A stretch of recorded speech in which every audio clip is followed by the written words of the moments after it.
தனம் தானியம் உறவுகளுக்கு அன்பான வணக்கங்கள். இன்றைக்கி நம்ம சேனலில் மைக்ரோவேவ் இதை பற்றி தான் நம்ம பார்க்க போகிறோம். மைக்ரோவேவ் இப்போது நிறைய பேர் பயன்படுத்த ஆரம்பிச்சிருக்காங்க. இதற்கான காரணம் என்னன்னு கேட்டிங்கன்னா, ரொம்ப ஸ்டைலிஷாக இருக்குது, சமைக்கிறதுக்கு ரொம்ப சுலபம், சமையல் வேலை சீக்கிரமாக ஆகிடுது, குழந்தைகளுக்கு பெரியவர்களுக்கு உரிய நேரத்தில் குயிக்காக சமையல் பண்ணிடலாம். அதோட நம்ம சமைக்கிற காய்கறிகளின் நிறம் மாறாமல் சமைக்கலாம். இப்படி நிறைய விஷயங்கள் இந்த மைக்ரோவேவ்னால் நம்மளுக்கு கிடைக்குது. அப்படின்னாலும் கூட இதனால் தீமைகளும் இருக்குது அப்படின்றத உணர்த்துறதுக்கு தான் இந்த பகுதி. அதாவது உணவுப் பொருட்களின் சத்து குறைகிறது அப்படின்னு புதிய ஆராய்ச்சிகள் சொல்லியிருக்கு. மாறுபட்ட மூலக்கூறுகளுக்கு நம் உடல் பரிச்சயப்படாததால் அவற்றை ஜீரணிக்க முடியாமல் அவை உடலிலேயே தங்கிடுதாம். இதனால் உடலில் பல்வேறு உபாதைகள் ஏற்படுது அப்படின்னு சொல்லியிருக்காங்க ஆராய்ச்சியாளர்கள்.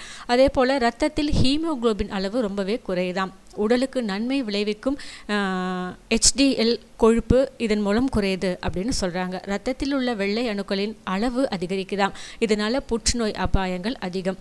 நோய் எதிர்ப்பு சக்தியை கொடுக்கும் இரத்த வெள்ளை அணுவில் காணப்படும் லிம்போசைட் அப்படிங்கிற ஒரு தன்மை குறைகிறது அப்படின்னு சொல்லியிருக்காங்க. ரேடியோ கதிர்கள் ஊடுருவிய உணவுப் பொருட்களை சாப்பிட நேர்கிறது.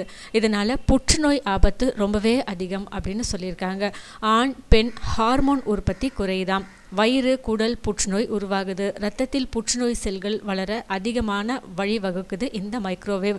அதே போல் நோய் எதிர்ப்பு திறன் குறைகிறது. நினைவு திறன், கவனம், மன வலிமை, சாதுரியம் ஆகியவை குழந்தைகளிடம் ரொம்பவே குறைய ஆரம்பிக்குது அப்படின்னு புதிய ஆராய்ச்சிகள் மூலம் நம்மளுடைய மருத்துவர்கள் சொல்லியிருக்காங்க. அதனால் மைக்ரோவேவ் சமையல் எப்போவாவது ஒரு சமயத்தில் அவசரத்துக்கு பயன்படுத்திக்கலாமே தவிர அதையே நாம் சமையலுக்கு பயன்படுத்துவது நல்லது கிடையாது. இப்போ வளரும் குழந்தைகளுக்கு இந்த மைக்ரோவேவ் சமையல் நல்லது இல்லை அப்படின்னு சொல்லியிருக்காங்க. அதனால் பழங்காலத்தில் அடுப்பு யூஸ் பண்ணி சமையல் பண்ணோம். அதன் பிறகு ஸ்டவ் மண்ணெண்ணெய் விட்டு ஸ்டவ் பயன்படுத்த ஆரம்பித்தோம். அதற்கு பிறகு கேஸ் ஸ்டவ் வந்தது. இப்போது இந்த மைக்ரோவேவ். இதுக்கு முன்னாடி இருந்த சமையல்களில் எந்த ஒரு சிக்கலும் இதுவரைக்கும் மருத்துவர்கள் சொல்லலை. இப்போது இந்த மைக்ரோவேவ் சமையல் மூலமாக நிறைய ஆபத்துகள் இருக்குன்னு சொல்லிகிட்டு இருக்காங்க கடந்த சில நாட்களாக. அதனால் இந்த மைக்ரோவேவ் சமையல் குழந்தைகளுக்கு தர வேண்டியது கொஞ்சம் கொஞ்சமாக குறைக்கிறது தான் நல்லது. எப்போவாவது பயன்படுத்துங்க, எப்போவுமே மைக்ரோவேவை பயன்படுத்த வேண்டாம். இந்த தகவல் உங்களுக்கு ரொம்பவே பயனுள்ளதாக இருக்கும் அப்படின்னு நினைக்கிறேன். இந்த சேனலை சப்ஸ்கிரைப் பண்ணுங்கள், ஷேர் பண்ணுங்கள், லைக் பண்ணுங்கள். தவறாமல் உங்களுடைய கருத்துக்களை எங்களுக்கு பதிவு பண்ணுங்கள். இதே போல் வேறு ஒரு புதிய பதிவுடன் சந்திக்கும் வரை வணக்கம்.